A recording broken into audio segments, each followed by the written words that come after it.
Hello everyone. আজকে আমার সকালটা এভাবে শুরু হয়েছিল। বৃষ্টির দিন, তাই আমাদের পাশের পাড়া থেকে কিছু লাকড়ি অর্ডার করেছিলাম, কারণ কিছুদিন পর হয়তো প্রচুর পরিমাণে বৃষ্টি হতে পারে। এছাড়াও রাঙামাটিতে বৃষ্টি হলে বেশিরভাগ সময় কারেন্ট থাকে না, আর যোগাযোগের সমস্যা হয়। কারেন্ট না থাকলে রান্নাবান্নার কাজের জন্য অনেক সমস্যা হয়। আমরা বেশিরভাগ সময় রান্নাবান্নার কাজগুলো গ্যাস এবং কারেন্টের চুলায় করে থাকি। তাই বাসায় যদি পর্যাপ্ত পরিমাণ লাকড়ি থাকে তাহলে রান্নাবান্না কাজের জন্য অনেক সুবিধা হবে।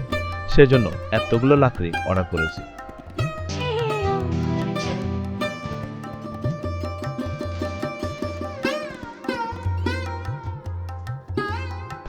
আজ সকালে বৃষ্টি হচ্ছিল, তাই ভাবলাম বৃষ্টি যেহেতু হচ্ছে পরিবেশটাও খুব ঠান্ডা, তাই সকাল সকাল বৃষ্টিতে ভিজে ভিজে লাকড়িগুলো তুললাম। সত্যি বলতে আমার যখন কাজ করতে ইচ্ছে করবে তখন যাই হবে হোক সেই কাজ সম্পন্ন না হওয়া পর্যন্ত সারি না। তাই এই বৃষ্টির দিনেও বসে থাকতে পারিনি। এটাই হয়তো আমার অভ্যাস।